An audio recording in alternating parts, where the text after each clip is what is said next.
Antes de apresentar o nosso convidado de hoje, vamos agradecer ao nosso patrocinador, a Lusa Imobiliária. Quer fazer um negócio seguro, sem medo de ter problemas?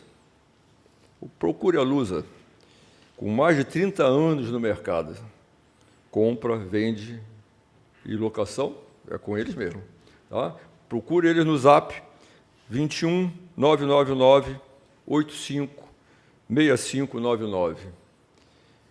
E, falando do nosso convidado de hoje, é mais uma pessoa especial no futebol brasileiro, rodou vários clubes, não só como jogador e como treinador, e esse ainda tem uma coisinha a mais, tem um clube, é dono de um clube, é presidente, dono e treinador ao mesmo tempo. É muito legal, nós estamos aqui com o nosso Arthurzinho, ex-Flu, vários times, mas tem um futebol assim que encantou muita gente. Tenho certeza disso, porque eu participei. Agora, vamos lembrar para vocês que conversa de vestiário, e ninguém pode saber.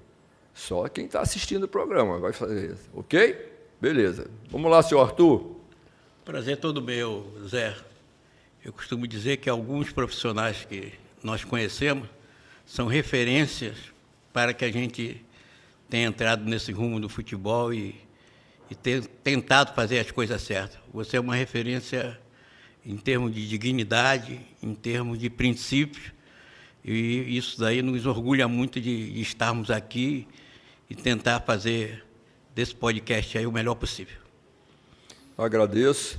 E a gente aqui, a nossa ideia sempre é fazer coisas boas, mostrar o valor de cada um, só coisa boa, e conversa de vestiário. Você vai contar umas histórias de vestiário que ninguém sabe até hoje. Você já contou até para mim, você vai contar aqui para todo mundo. Sim, vamos assim começar. Onde você nasceu? Eu mesmo tinha dúvida. Eu sou carioca, sou do Rio de Janeiro. Nasci na Tijuca, mas fui criado até 14 anos no Caju, e de 14 anos em diante até 23, 24 anos, morei em Senador Camará. E comecei a jogar futebol desde 12 anos, no futsal do São Cristóvão, e com 15 a 18 anos jogava futebol de salão e futebol de campo pelo São Cristóvão, e com 18 anos fui para o Fluminense, onde me profissionalizei, e é onde eu costumo dizer que foi a melhor faculdade que eu tive, porque encontrei grandes profissionais, e esse daí serviu de referência para que eu pudesse também ser um profissional reconhecido, graças a Deus. Quem foi o treinador que te recebeu no Fluminense? Pinheiro. Pinheiro foi o meu primeiro treinador. Pinheiro, todo mundo fala do Pinheiro. Eu costumo dizer que Pinheiro talvez foi o melhor disciplinador que nós tivemos. Nós não entendíamos muito o que ele fazia na época, porque ele era muito duro, mas depois, com o tempo, nós fomos reconhecer que aquilo dali era a psicologia que ele usava para que nós não subíssemos a cabeça em relação à vaidade, a egocentrismo, e isso fez com que nós fôssemos profissionais dignos de jogar futebol durante muito tempo de uma forma correta e sem nenhum deslumbre, porque é um esporte que, quando as coisas estão muito boas, a gente acha que é super-homem, e isso não é legal. O Pinheiro, ele valorizava jogar no Fluminense, para assim, tem que respeitar essa camisa, tem que fazer tudo para essa camisa não perder o nome, não perder a dignidade, né? Ele era chato com isso aí, né? O Fluminense era assim, né? Eu acho que ele, por ter sido formado lá também com Castilho, que foi o meu outro treinador, que eu considero o melhor treinador que eu já tive, porque trabalhei 3 anos com ele. Onde você trabalhou com ele? Trabalhei no Operário 3 anos com Castilho. Castilho, além de ser uma pessoa muito íntegra, era uma pessoa conhecedora. Fez um bom trabalho lá, muito bom trabalho. Foi campeão várias vezes conosco, e, além disso, chegou em 3º lugar em 79, chegou em 5º lugar em 81, se eu não me engano. Em 77 chegou em terceiro lugar e em 79 chegou em quinto lugar no Campeonato Brasileiro. Se fosse hoje, estaria na Libertadores, uma equipe como o Operário de Mato Grosso do Sul, que não tinha tanta estrutura, mas conseguia fazer grandes equipes e tinha um treinador que era diferenciado. Fala pra gente a sua posição, a melhor posição para você. Você jogava no meio, mas qual a posição, a sua característica mais forte? Eu costumo dizer que eu comecei como meio armador. Antigamente falava meio armador, né? Que jogava mais organizando a equipe e chegava pouco na área. Só que quando eu cheguei no Fluminense, posteriormente no Operário, o Castilho me botou de meio atacante, encostado lá no centroavante, e, consequentemente, eu tive mais condições de ajudar a equipe em relação a resultado. Porque esse jogador, na nossa época, coisa que temos agora muita dificuldade, era aquele jogador que a gente considerava o arco e a flecha, que era o que organizava, mas também chegava na área para concluir. E isso foi me ensinado pelo Castilho. Eu lembro que eu tinha dificuldade, achava que eu ia jogar de costa para os zagueiros, eu não tinha corpo nem tamanho para isso. Ele falou, não, eu vou te ensinar a jogar de lado. Se você jogar de lado, você vai fazer muitos gols e vai nos ajudar muito. E foi isso que aconteceu. E eu sou eternamente grato a ele por ter me posicionado de uma forma correta e o Pinheiro por ter me ajudado a ser um profissional digno e sem grandes deslumbres, porque a gente sabe que essa profissão às vezes nos leva muito para cima e a gente acha que tudo pode ser feito através do futebol. Você falou uma coisa aí importante sobre o Castilho. Nós estamos precisando do Castilho, hein? Porque hoje todo mundo só pega a bola de costa para o gol adversário. O Pinheiro também não gostava que a gente pegasse bola para o gol do adversário, né? Sempre tinha que estar de lado. Você falou e justamente o Castilho fazia. O jogador, ele não pode pegar a bola de costa para o gol, senão ele não sabe quem está atrás dele, quem não está, se o defensor está ou não. Então, de lado, é realmente a melhor. Estamos precisando de um Castilho, não sabia disso, não. Eu costumo dizer que antigamente nós tínhamos professores de futebol. Hoje nós estamos tendo profissionais que não são práticos, não têm vivência nas categorias de base. Uma coisa que eu me preocupo muito. Eu acho que na categoria de base teríamos que ter profissionais, além de prático, com vivência e que ensinasse a jogar futebol. Futebol se aprende. E, infelizmente, esses profissionais que podem nos ajudar, que seria no caso do Pinheiro, do Castilho, seu Valdir, que eu tive no São Cristóvão, esses profissionais não estão mais no mercado. Entregaram esse mercado para jovens que ainda estão iniciando a sua carreira e tem muito pouco a acrescentar para esses garotos que querem ter um futuro no futebol melhor. E para ter esse futuro do futebol melhor, eles têm que ter profissionais gabaritados em dar o caminho das pedras para que eles possam, no futuro, serem grandes jogadores e, consequentemente, fazer sucesso na sua carreira. Você está falando coisa aí que é muito importante, que a gente fala aqui também sobre o trabalho que é feito com os meninos. Os meninos ainda têm DNA. O problema é o trabalho que não está sendo feito correto para nós, sul-americanos, brasileiros. Não está orientando o jogador. Você falou assim, que ensina, que aprende. O futebol, eles orientavam, né? E a gente já sabia jogar, mas eles pisavam justamente... Direcionava a gente para fazer as coisas melhores e deixava a gente também... Facilitava as coisas para a gente. É muito importante. Quais craques, como você jogou junto? Você falou, admirava, puxa vida, joguei com esses caras assim... Eu sei, mas a gente tem que colocar... Eu tenho uma história interessante. Só o futebol... É de vestiário? Não. Daqui a pouco... É de vestiário também, mas é mais de fora do campo. O Brasil foi campeão em 70 e eu morava no Caju. E morava perto da Avenida Brasil. E a seleção de 70 veio com caminhão de corpo de bombeiro e passou ali, e eu lá no meio do povo assistindo a seleção brasileira passar. E passaram ali os craques que foram campeões do mundo. Aí, dessas pessoas que foram campeões do mundo, tinha Rivelino, Paulo César, Félix, Carlos Alberto e outros. E passaram-se 4, 5 anos depois, eu estava treinando e jogando com esses caras. Faça, meu favor. Então, isso não tem preço. Não tem preço. E eu agradeço a Deus sempre porque esses caras me ensinaram a jogar futebol e esses caras foram uma tremenda faculdade para que eu pudesse jogar futebol também de uma forma que eu diria satisfatória. O que você falou tem fundamento. Eu não sei se eu já falei aqui em outras entrevistas, mas eu aprendi a virar o jogo com Silveira e o Rivelino.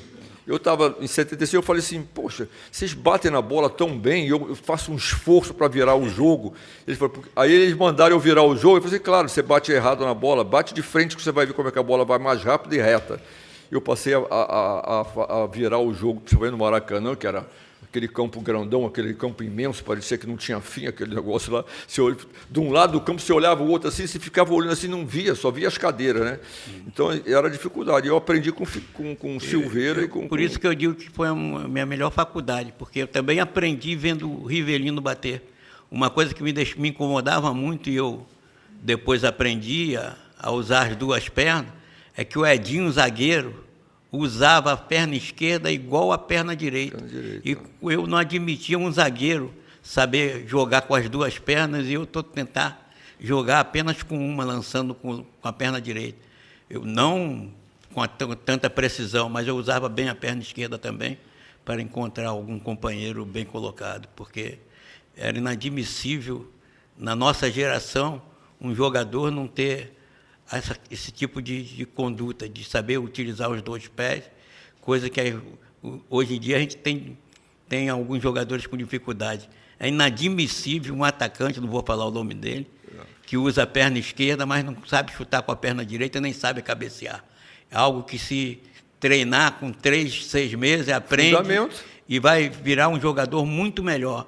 E eu fico cobrando também dos treinadores que trabalham com esses atletas, e não pede para que eles tenham esse tipo de conduta para melhorar a sua performance e jogar muito melhor. Você falou, eu não chuto perna esquerda, mas tentava. Aí fui jogar na ponta esquerda do Flamengo. Aí dei um cruzamento de perna esquerda que saiu o gol. Tentar, claro, você vai tentar, né?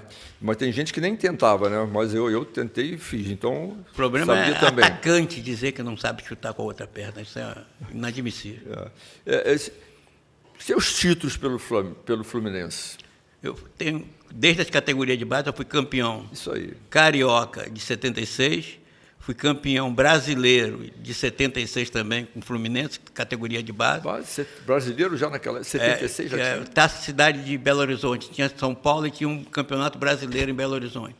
Fui campeão carioca do profissional em 76, porque eu joguei 3 partidas como titular, porque machucavam... Time ruim, né? Pô, com a máquina. Eu joguei contra o Volta Redonda, contra o Olaria e contra o Americano. A cópia, né? Não era a original. A original foi a minha. E joguei com essa galera toda. Rivelino, Paulo César, Carlos Alberto. Mário Sérgio ainda estava? Mário Sérgio era banco também. Era banco. Eu subia para o profissional nas necessidades e essas necessidades foram boas, que não tinha ninguém para ser colocado.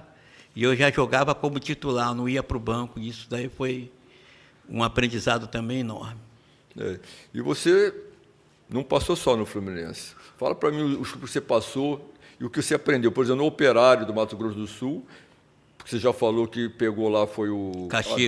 Castilho, aprendeu. E quais foram os outros clubes que você passaram? Quando saí do Fluminense, fui para o Operário emprestado e por 6 meses... Que ano foi isso? 79. 79. Aí, no final do ano, o Operário me comprou. Eu fui campeão lá em 79, 80 e 81. E nós ganhamos um título que lá dizem, eu não posso nem ficar falando isso aqui, não. No podcast, nós fomos campeões mundial, porque tinha um torneio na Ásia que disputava PSV, Bayern de Munique, Anderlecht, Bayern de Leverkusen, esses times todos. Nós ganhamos um torneio lá com seleção da Ásia, com todos esses lugares. E lá na... Campeão mundial, ué. Lá em Mato Grosso do Sul disse que nós somos campeões mundiais. E eu costumo dizer que nós fomos convidados, mas mesmo assim o Corinthians também foi convidado para o campeonato mundial e foi campeão, né? Pode ser que tenha sido um dos títulos mais importantes também, porque era jogar fora do país e jogar contra times europeus que naquela época tinham muito mais estrutura do que a gente. A estrutura, né? E teve no Bangu também, pô. Eu costumo dizer, Zé, que a melhor fase que eu tive da minha vida, todo mundo acha que é do Bangu, foi no Operário. No Operário eu fiz quase 100 gols em 3 anos.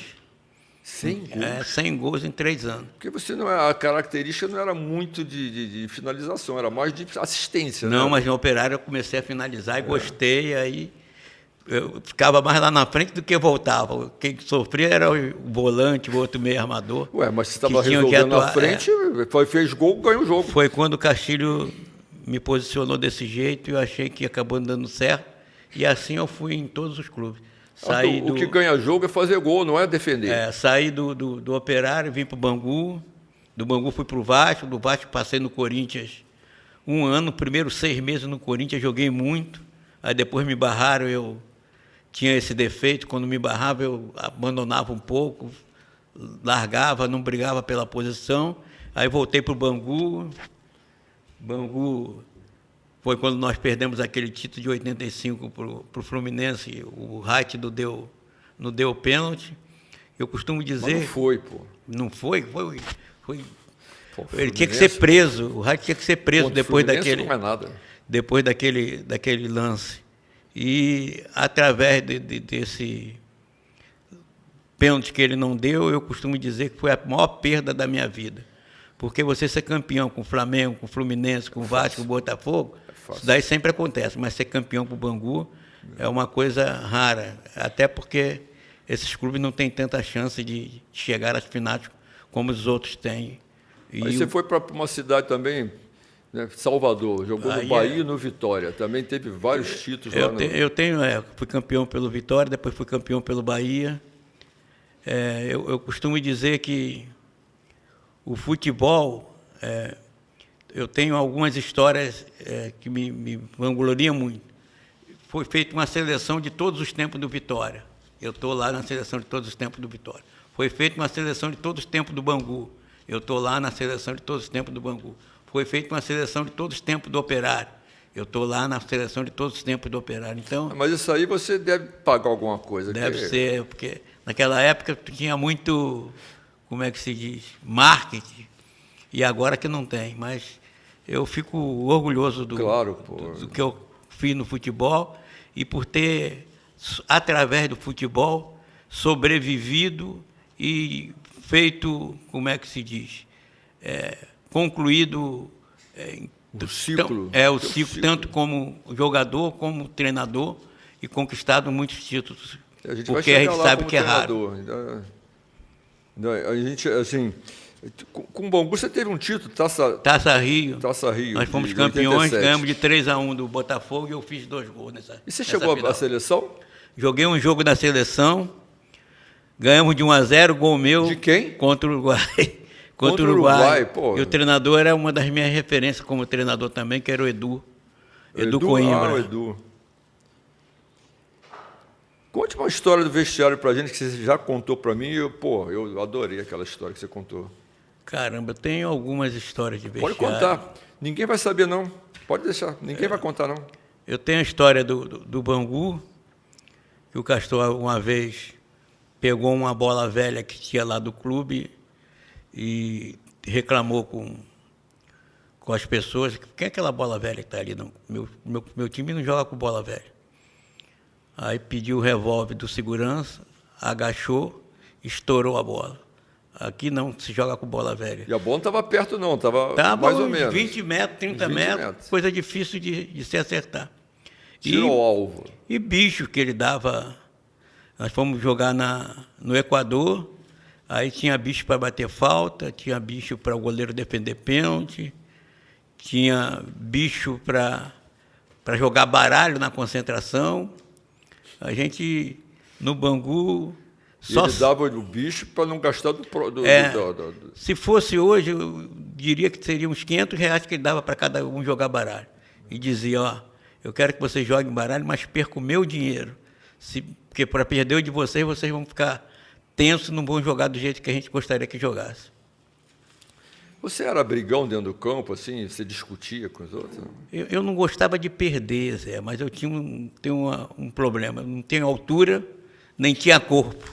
Então, mesmo não gostando de perder, eu não podia ficar brigando o tempo todo, porque eu não ia aguentar o tranco depois das confusões.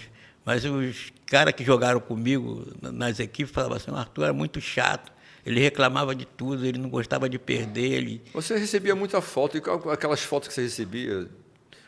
Mas faltas normais... mas falta violenta, porque... Tu não chiava, não. E eu fui muito inteligente, como eu não tinha corpo nem tamanho, eu sabia sair das faltas, eu sabia sair do contato, e isso daí fez com que eu tivesse uma longevidade futebolística maior, porque a gente sabe o que pode utilizar dentro de um campo de futebol para se sobressair. Mas você também provocava a falta, porque você batia a falta? Batia. Aí você provocava, caía só para bater a falta? Eu batia em alguns clubes. Como falei para você um dia, no Vasco eu nem chegava perto da bola, porque o Roberto Dinamite batia muito melhor e fazia muito mais gols. Mas era uma das minhas características, batedor de falta, fiz alguns gols de falta, mas eu costumo dizer que a minha principal característica era...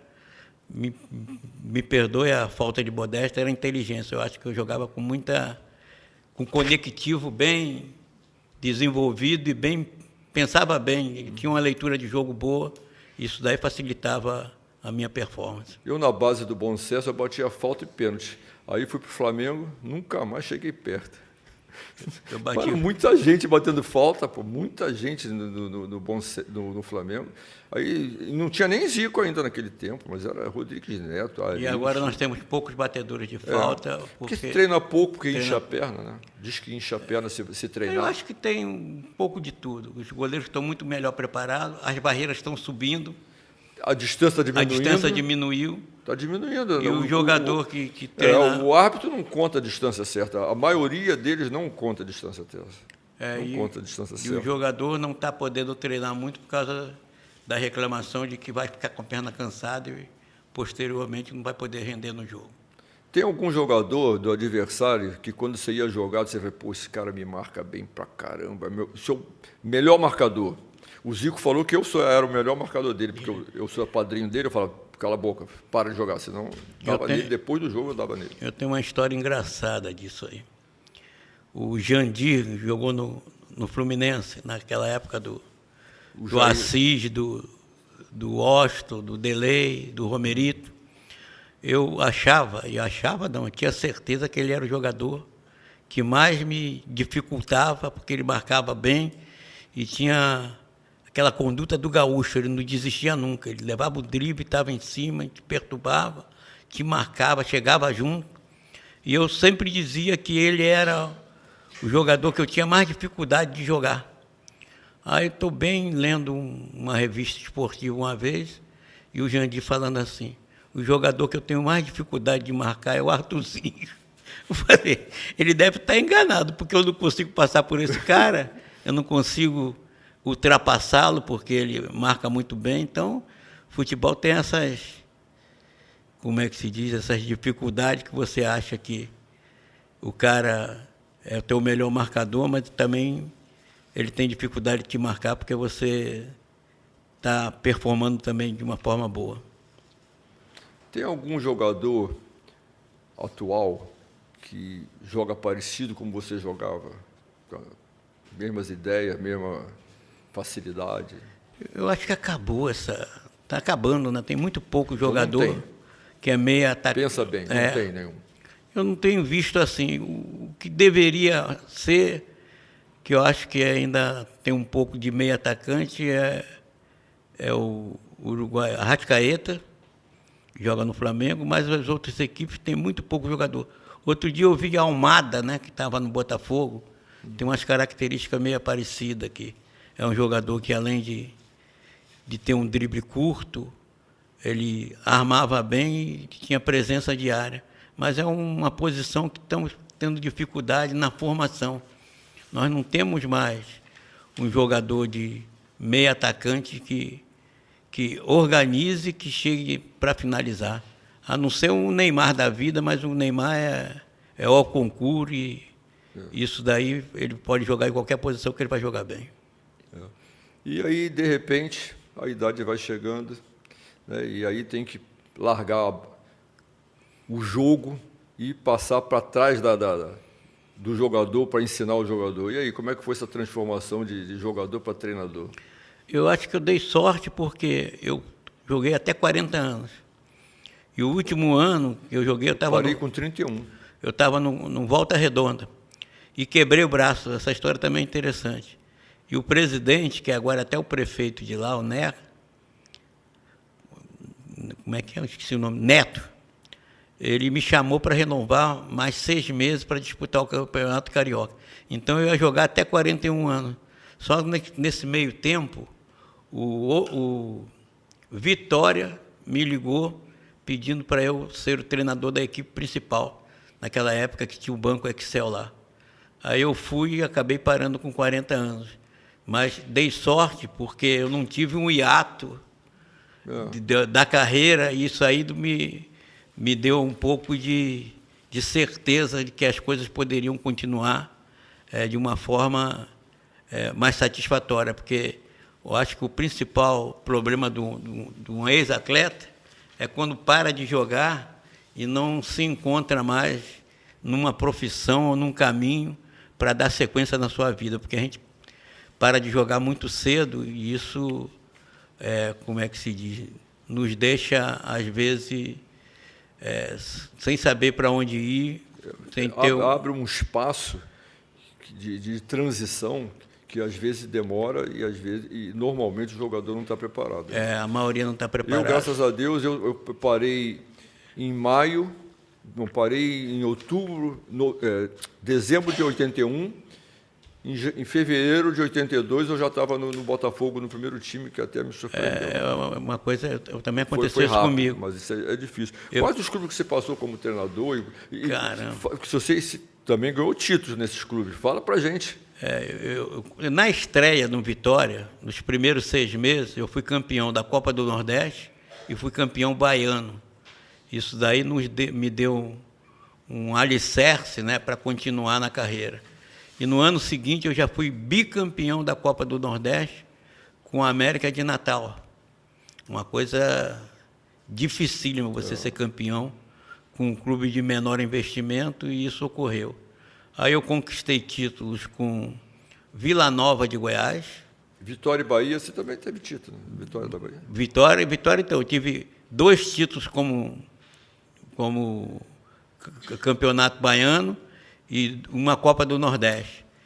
Tive uma outra Copa do Nordeste com a América, tive um campeonato goiano com Vila Nova, tive a Série C com Joinville, campeão brasileiro da Série C, aí campeão da Taça Santa Catarina pelo Joinville, e subi com a América aqui do Rio em 2015. Eu tenho 8 títulos como treinador e tenho 8 finais. Eu fui vice algumas vezes e isso daí me deu know-how para continuar a carreira por muito tempo. E aí depois eu tenho um clube agora, né, que você sabe que a gente está voltando agora em setembro para tocar o meu clube, o CFA Futebol. E através desse meu clube eu tive que parar para tocar, ensinar futebol, ter uma escola de futebol, e parei a minha carreira como treinador profissional. Mas agora eu quero voltar com o meu clube e vamos ver o que vai acontecer. CSA de Alagoas? Não, CF. CF. Clube de Futebol Artuzinho. Artuzinho. Legal. E aí, do Joinville, como é que foi o Joinville? O Joinville era um bom time, né, naquela época de se trabalhar, né?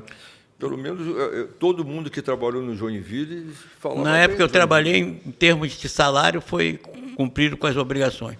Mas em termos de estrutura, não tinha. A nossa salvação lá era que nós treinávamos no estádio, que era da prefeitura.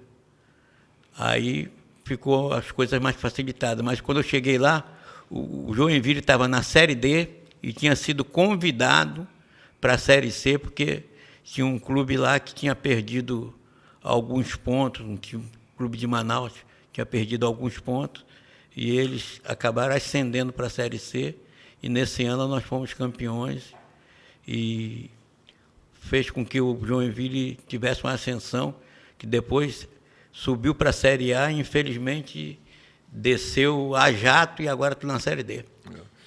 Mas o que te incentivou a montar esse clube? Porque eu acho que no Brasil nenhum jogador, ex-jogador, montou clube. Tem algum jogador que tenha feito o clube? Pode até ter entrado em SAF agora e tudo. Né? Não, tinha o do Zico que parou, né? Tinha o do Zico que parou, que era uma da referência. O Zico. E Entendeu? você, acho que você e o Zico só, no Brasil inteiro. Mas o que acontece? Eu já tinha sido atleta de futebol profissional, já tinha trabalhado tinha sido técnico de futebol profissional. Falei, agora está na hora de eu fazer do jeito que eu quero, com as minhas ideias. Eu costumo dizer que eu discordo da maneira que está sendo trabalhado o futebol. Eu quero jogadores com fundamentos básicos apurados, fundamento específico da posição apurado, com criatividade, com DNA do futebol brasileiro. Eu quero jogador que a gente vá e vê que é a arte do futebol. Eu não quero jogador... eu diria? Robô, jogador que as pessoas querem, que corram desnecessariamente. Eu acho que o futebol tem que mudar urgentemente para que a gente não seja alijado, né, do futebol em relação à hegemonia que nós tínhamos. Deixa eu fazer uma perguntinha dentro disso aí. Você, quando era substituído, você saía batendo palma para os outros e rindo? Ninguém, né? Ninguém fica satisfeito. Tem coisa no futebol... A gente saía xingando todo mundo. Zé, quem queria sair? Quer ver uma coisa que eu me deixa indignado? Os dois clubes entrarem pelo mesmo túnel, olhando um para a cara do outro, se abraçando, se cumprimentando antes do jogo. Não dá para entender. Uma mentira, uma situação desagradável, porque antigamente cada um entrava por um túnel, esperavam entrar, a torcida gritava, não sei o quê. Aí depois entrava o outro. Agora parece que é um jogo de compadre, de amigo. E não é isso. O esporte é rivalidade. Não precisa ser rebelde, não precisa ser rancoroso, mas que seja adversário, que tenha esse tipo de conduta para que... É a característica sul-americana. Entendeu? De adversário mesmo, de luta. O futebol elitizou muito, eu fico muito preocupado com isso. Se você vê, tem 60 mil espectadores assistindo o jogo. Eu acho que o Maracanã não poderia ter diminuído. O Maracanã tinha que ficar com 120, 130, 140 mil pessoas. E fazer o seguinte, cobra de quem pode 80 mil pessoas, 100 mil pessoas, e os 40 que têm dificuldade financeira também possam assistir o futebol, porque o futebol ficou agora para uma pessoa de elite, em condições financeiras, e esse torcedor não é o verdadeiro torcedor que fez o futebol estar nesse patamar de reconhecimento, entendeu? Eu acho que é uma covardia que fizeram com o público menos favorecido. Fala um pouquinho do seu trabalho nesse seu clube. O que você investe ali, obriga os jogadores a fazer? Porque você, sendo o presidente, o dono do time e treinador, vai ficar podendo aplicar bastante as suas ideias, que eu acho que tem que ser assim mesmo. Eu acho que é esse o caminho. Eu costumo dizer, se você não tem os fundamentos básicos, você não pode jogar futebol. Se você não sabe dominar, você não sabe passar, você não sabe cabecear, você não sabe driblar, você ensina a driblar. Se você não sabe conduzir uma bola, se você não sabe chutar com os dois pés, você não pode assinar aquela carteirinha azul e dizer que é profissional. Tu tem deficiências que tem que ser que nem quando você está na autoescola. Não passou, volta, vai treinar lá e depois retorna para ver se você aprendeu e, consequentemente, pode executar... Fazer segunda chamada. Executar do jeito que o futebol pede, entendeu? Fundamento específico. Não pode um atacante, eu não vou citar nomes aqui, dizer que não tem condições de... não sabe chutar com uma das pernas, não sabe cabecear e ser atacante top de linha do futebol brasileiro. Joga de costa para o gol. Entendeu? Então tem... Por quê? O treinamento específico vai fazer com que você aprenda a finalizar, porque a finalização e o futebol tem lógica. Se você aprender a lógica do futebol, você vai ser o melhor profissional. Entendeu? Então, não pode um lateral chegar na linha de fundo e cruzar errado. Ele não tem que cruzar, ele tem que passar a bola. Não pode um meia, um volante, só saber jogar curto, tem que jogar longo. Não pode um goleiro, que hoje é prioridade, tem que saber jogar com os pés. E se não soubesse jogar com os pés, se souber jogar com as mãos e não joga, tem uma coisa que está acontecendo agora no futebol brasileiro que me preocupa muito. Tem um atacante aí, finalizador, que faz gol, que ele vai ser preterido por outro porque ele não marca, ele não ajuda em termos de marcação. Tu imagina tu falar isso para o Romário, tu falar isso para o Fred, tu falar isso para jogadores que jogavam ali na frente. Você tem que adaptar o teu esquema, a tua tática, para que esse jogador resolva as partidas. Sabe por quê? Se você tirar esse jogador que faz gol da tua equipe, os outros vão fazer 4, 5, 6 gols durante a competição toda. Esse jogador, mesmo jogando pouco tempo, faz 18, 20 gols. Então, a prioridade é você criar uma situação para que esse jogador continue resolvendo os jogos e não tirá-lo da equipe e esperar a solução através de jogador que não tem a característica de finalização. Eu sempre falo que o treinador, a principal função dele é observar o jogador e aproveitar as características, desenvolver a característica de cada um. Não adianta se o jogador é atacante que faz gol, você querer que ele vá marcar. Quando ele chegar lá na frente, a perna já está latejando, ele não tem mais precisão no chute. Cansado. Com o Romário aconteceu isso, o Romário conta isso aí, que o treinador pediu para ele marcar o lateral. Ele disse, não, bota outro, eu não sei fazer isso não, eu jogo lá na frente para fazer o gol. Ele está errado? Não, é a característica dele, é o melhor que ele faz. Se ele fosse marcar, ele não ia fazer o gol, Zé, não ia ser o Romário. O futebol está meio na contramão e eu sou contra essas situações. Vamos lá. O goleiro tem que saber usar os pés. Olha só a complicação que está o futebol. O lateral tem que saber atacar o tempo todo. É mais atacante que lateral. Os zagueiros têm que saber sair jogando, organizar o jogo, tem que ser mais um organizador. E às vezes até dribla. Até que driblar. Os volantes também têm que ser organizador. Os pontas, o extremo, como eles fazem, tem que ajudar na marcação. E o atacante também tem que marcar os zagueiros. Tem alguma coisa de errado. Ou aparece algum maluco para reverter isso, ou nós vamos ter um futebol feio, sem qualidade técnica, sem criatividade, sem jogadores com funções específicas e uma correria desenfreada, e o futebol que vai fazer com que o torcedor se afaste com o tempo e, consequentemente, não teremos mais o futebol como uma supremacia de um esporte que todo mundo ama no mundo inteiro, entendeu? O Cano no Fluminense veio na meia-lua do Fluminense para marcar. Vai chegar lá, a perna não tem precisão, não tem precisão no chute. Isso e deixa eu te falar, se ele ficar lá na frente, não deixa 2 zagueiros lá? Pô.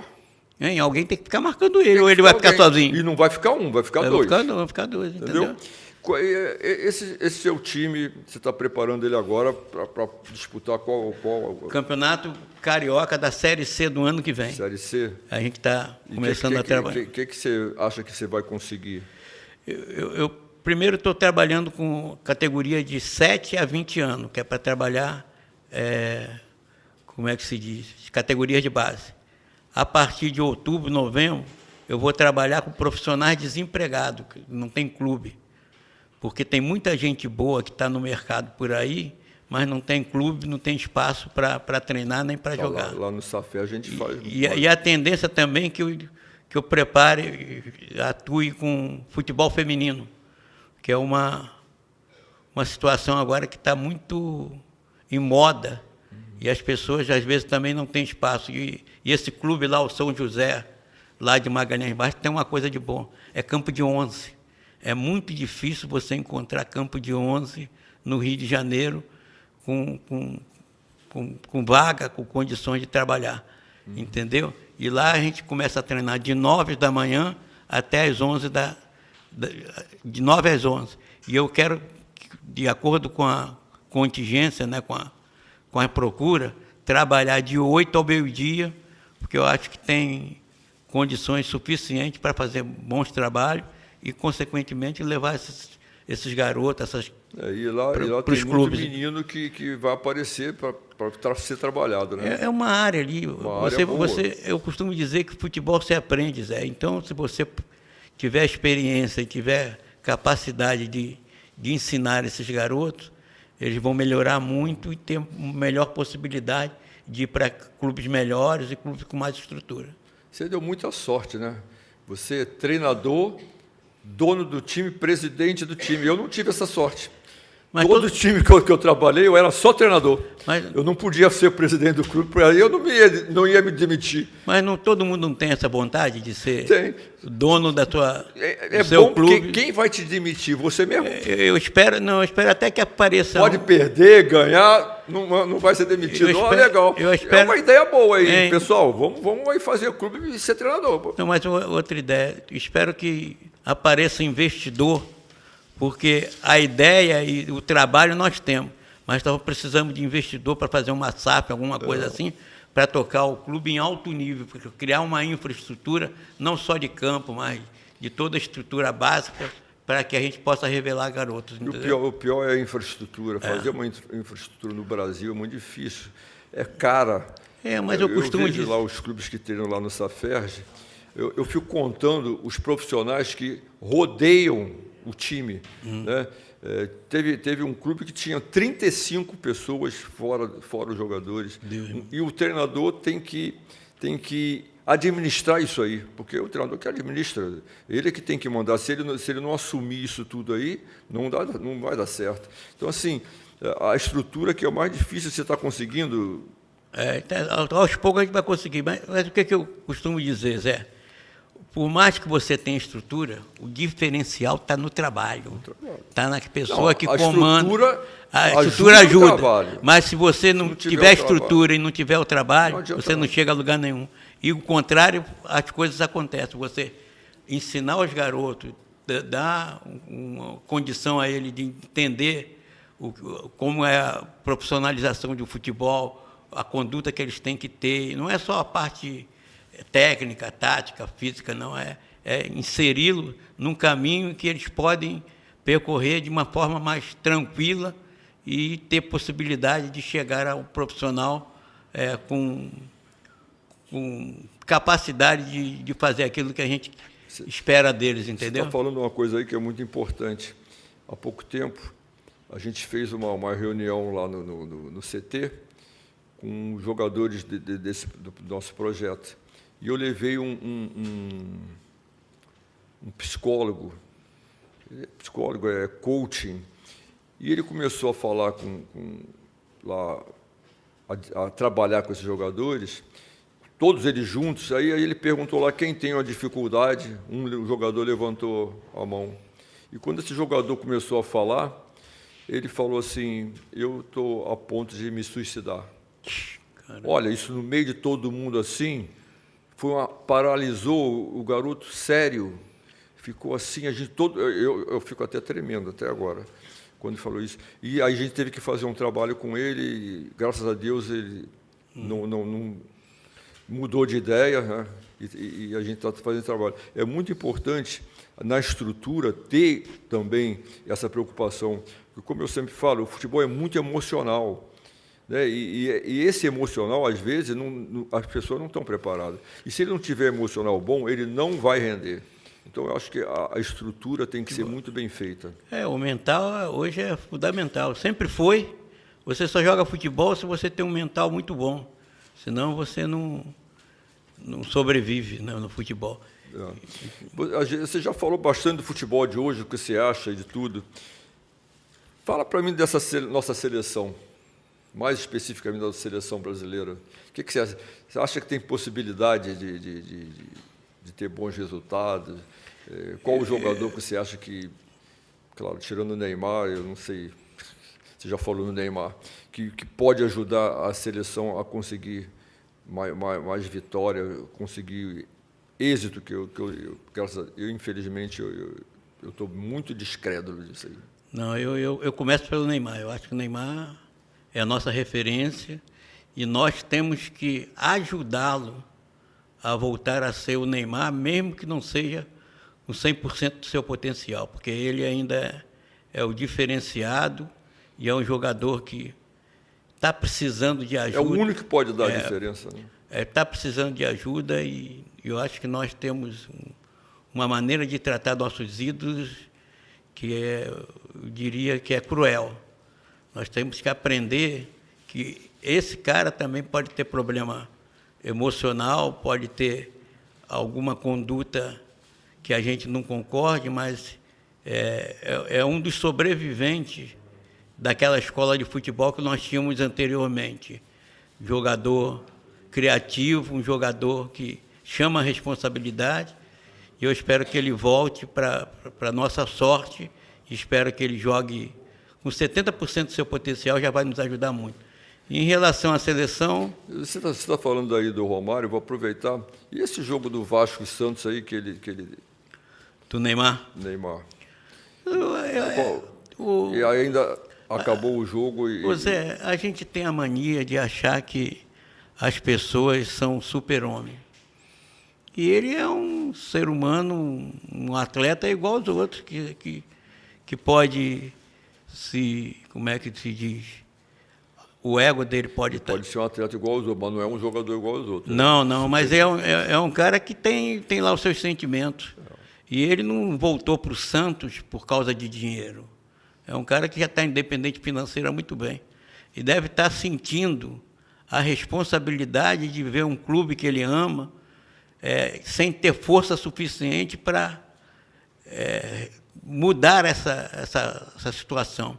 E isso faz com que ele se emotive e acaba não rendendo também o que é necessário. Agora, ele precisa do entorno dele também ter qualidade para a coisa. Os clubes que você jogou, que você fez sucesso, veja quem estava em teu entorno, porque senão você não conseguiria o êxito que você teve na profissão. Então, futebol, o Zico só não faz. O Zico foi um cracaço, o maior da nossa geração. Mas vê quem estava do lado dele. Um monte de jogador bom, porque se não tiver, as coisas não acontecem. É isso que está acontecendo com o Neymar. Só que há 15 anos, 10 anos atrás, ele pegava a bola e resolvia sozinho. Agora não resolve mais. Então, eu espero que a gente tenha paciência. Ele perdeu o foco um pouquinho. Ele também é um pouquinho, tem culpa de um pouquinho disso aí. Mas o que você falou, eu acho que o entorno dele teria que ajudar ele mais. E eu acho que na seleção ele vai ter isso. Se o Ancelotti aí convocar direito os jogadores que nós temos, mesmo sendo da Europa, nós temos ainda jogadores. O Marquinhos tem qualidade, o Vinícius Júnior tem qualidade, o Rafinha tem qualidade, entendeu? O Rodrigo tem qualidade. Não são craques, mas são jogadores. Nós tivemos seleções... É o normal de hoje. Nós tivemos seleções, a seleção de 70 nem todo mundo era craque. Né?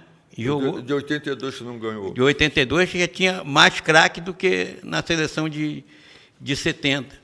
E tinha jogadores diferenciados. E a gente tem que torcer para que esse cara jogue o futebol que ele sabe. Porque se jogar e nós voltarmos a ter a hegemonia do futebol mundial, sermos campeões, a tendência é que a gente volte a ser referência do mundo inteiro, que é uma coisa que eu estou muito preocupado. Eu não acredito no Neymar hoje, por tudo que ele vem acontecendo com ele na vida dele fora do campo. Assim, torço, porque se não for o Neymar, não vai ter outro que possa ajudar, não. Não acredito em outro. Eles têm que botar a cabeça no lugar e falar, eu vou ganhar a Copa do Mundo. Ele tem condições técnicas para fazer isso. Mas tem não isso. sei tudo que ele vem fazendo. Zé, a Copa do Mundo é um mês, Zé. Se esse cara, a partir aí de janeiro, ele falar assim, ó, agora larguei a vida que não é compatível com um atleta de futebol, e vou focar na seleção, e vou focar no futebol, e vou tentar fazer o melhor possível nessa Copa do Mundo. Qualidade ele tem, entendeu? Mas cabe a gente também ajudá-lo a não denegri-lo e tentar fazer dele um culpado de algo que a gente sabe que não depende só dele. E isso daí está fazendo com que ele esteja sentindo essa barra pesada e não está conseguindo render mais do que ele esperava, e ele mesmo está se cobrando. Você já falou algumas coisas aqui do que eu vou perguntar. Quais as mudanças sérias que você acha que deve ter no futebol brasileiro para que a gente volte a ser, não só dependendo do Neymar, porque a gente sempre vai depender de jogador, porque quem joga é jogador, não somos nós, não é mais ninguém. Mas quais as mudanças que têm que ser feitas no futebol brasileiro para que a gente volte a ter ídolos, a ter vários jogadores que resolvam o jogo e não simplesmente jogadores coadjuvantes? Eu acho que hoje tem mais... protagonista só tem o Neymar mesmo, na minha opinião. Eu costumo dizer que os melhores jogadores nossos estão lá fora. Se nós formos pegar todos os jogadores que estão no exterior, nós vamos fazer umas 10 seleções. Os que ficaram aqui ou não têm mercado para ir para fora do país, ou estão retornando em final de carreira. E cabe a nós trabalharmos na base. Eu acho que a base está errada. Eu costumo dizer que a base deveria ser profissionais práticos, com muita vivência de futebol, e poderia ser auxiliado pelos acadêmicos. Não pode ser o contrário. Você ter acadêmico na base e esses acadêmicos tentar passar as informações para esse garoto que está começando. Porque não é só referência técnica, tática, física, teórica, não. É referência também como profissional. O profissional que já atuou, o profissional que já passou por dificuldade, ele vai direcionar esse atleta para um caminho melhor e com menos dificuldade. E isso, às vezes, a gente não está acontecendo. E outra coisa, não pode, na base, não ter treinador prático, que ensina o movimento correto, que ensina os fundamentos corretos, como se faz posicionamento dentro de campo, a leitura de jogo. Só um ex-jogador que pode passar isso, porque senão ele vai passar as informações e esse garoto não vai acreditar, porque ele não tem a experiência, o expertise de ter jogado naquela situação. Ganhar a Copa do Mundo, nem pensar. Muito difícil. Agora. Só milagre, porque não. Eu acho que tem muitas seleções ainda na frente da gente. Hoje tem. E, infelizmente, nós temos que dar alguns passos atrás para voltarmos a ser a equipe que todo mundo achava e acha, né, que seria postulante ao título. Quais os aprendizados que você teve com o futebol que você levou para a sua vida normal, a sua vida normal? Qual foi o aprendizado? Eu aprendi com o futebol. Eu tenho um monte, eu acho que eu tive uma lição de vida. Eu acho que o futebol me ensinou, por exemplo, que se você não se cuidar, né, não for um bom cidadão, você tende a não ser um bom profissional. O futebol me ensinou, aquele que todo mundo sabe, a perder e a ganhar, e perder com postura e ganhar com hombridade, sem pisar na cabeça de ninguém. O futebol me ensinou a ter amigos e como é que se diz, socialização, a ser bom cidadão, bom homem, bom caráter. O futebol me ensinou que você tem que se preparar cada dia melhor, tanto na tua vida pessoal como na vida profissional, para você conseguir os teus objetivos.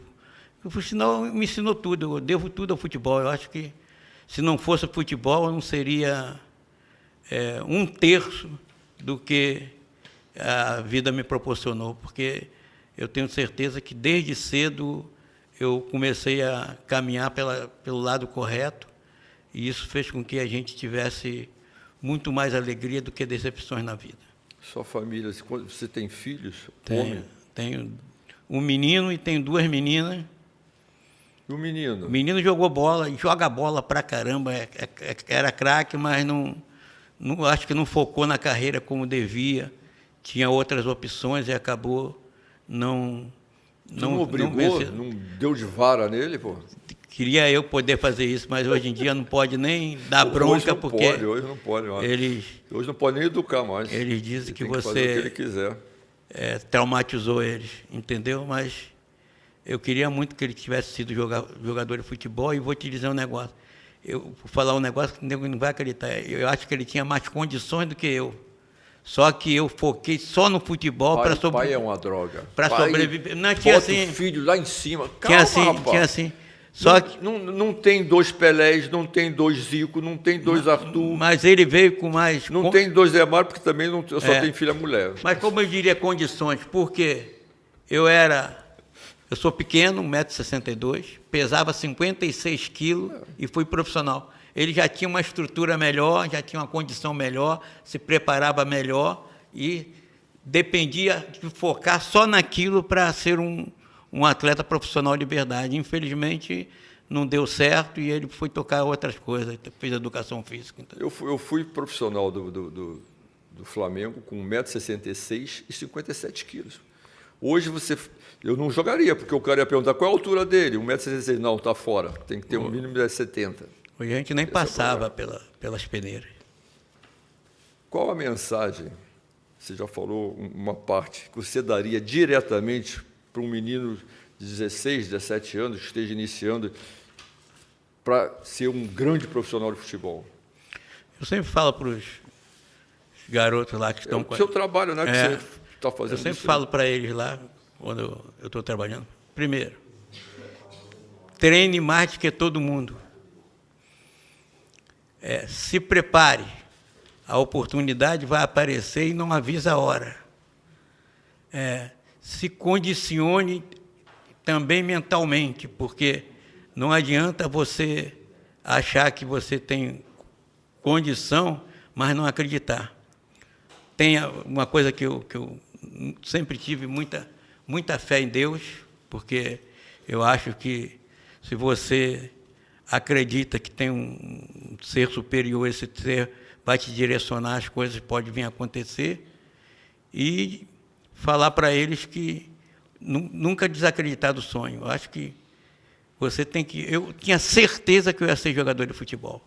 Eu não tinha certeza ao nível que eu ia chegar, mas eu me preparei para que as coisas viessem a acontecer, e elas aconteceram, graças a Deus. Você falou uma coisa aí que meu pai falava.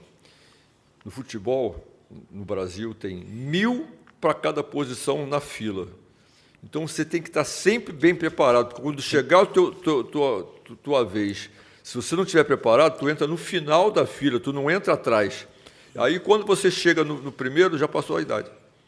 Então, é isso aí. Tem que estar sempre bem preparado para que, na hora que aparecer a oportunidade, você abraçar.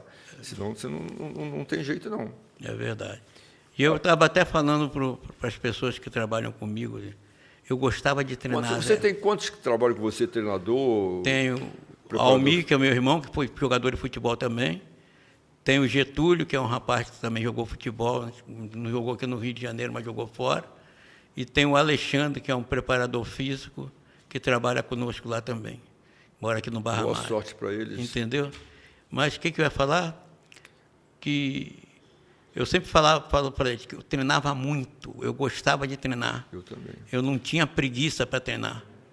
E isso fazia a diferença. Eu costumava, na sexta-feira, depois dos coletivos, de fazer um treinamento individualizado para mim, de pique, de finalização, essas coisas todas. Eu acho que isso, até na minha cabeça, funcionava, porque quando eu fazia isso, eu achava que eu rendia mais do que os outros que faziam o normal e não treinavam a mais do jeito que eu treinava, entendeu? Pessoal, aí você que está querendo começar a jogar futebol com 16, 17 anos, presta atenção, hein? Isso vale muito isso aí, hein? Vale muito. Eu passei por isso, todos nós passamos por isso aí. E uma outra coisa que eu acho que o jogador tem que ter noção do que ele é bom e do que ele é ruim. E treinar para tirar esse defeito ou essa falta de qualidade que você tem para ser diferente e aprimorar aquilo que você tem de melhor para você fazer a diferença dentro dos jogos também. É inadmissível que você tenha algum defeito no futebol em relação à técnica e não trabalhar para melhorar, porque é isso que vai fazer com que você renda ou não. Vou fazer uma perguntinha para você interessante. E pai e mãe atrapalham lá o treinamento, não? Não, porque quase não vai, porque essa idade ainda... Ainda não vai? Quando vai em jogos, mas já não tem tanta participação em relação a...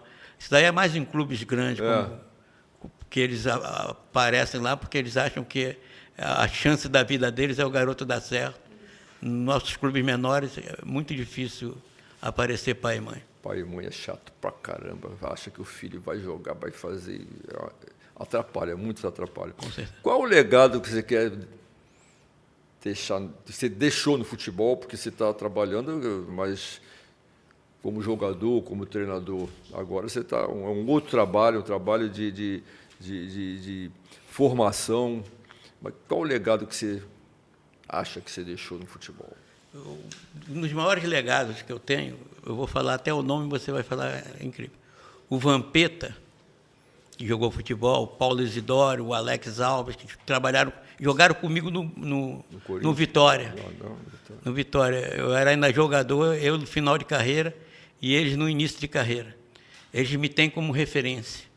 Mas aí eu costumo dizer que a minha referência com eles não é porque eu jogava pra caramba, porque eu era o craque do time. É pela pessoa que eu era em relação a eles, de fazer com que eles entendessem o que ia ser a profissão deles no transcorrer da vida. Deu aí, não? Estou vendo a cabeça. Não, é porque... Entendeu? Então, o legado é isso, é você saber que as pessoas que atuaram com você têm você como referência, não como atleta, mas como cidadão, como homem, e eles te tiram como exemplo para a vida deles funcionar como um atleta profissional de verdade. Bem, a gente agradece bastante a presença do Arthurzinho. Arthur ninguém conhece. Arthur, vamos falar que é o Zico, não é? Arthurzinho, todo mundo conhece. Muito obrigado pela sua participação. Tenho certeza que deixou muita coisa aqui interessante. Quem prestar atenção no que você falou aí, principalmente esses meninos aí, vão ter outro caminho no futebol, pode crer. Nós sabemos do que você está falando aí, porque a gente trabalha com menino também, a gente sabe como é que é. Tá? Muito obrigado. Obrigado a vocês. Prazer muito grande. E como eu falei no início, você é uma das referências nossas em termos de cidadão, de profissional de princípios. Isso daí não tem preço. Pessoal, não vamos esquecer, hein? Toda quinta-feira, 19 horas, vai estar no ar. Lembrando também que isso é conversa de vestiário e que ninguém pode saber. Ok? Um abração. Um abraço.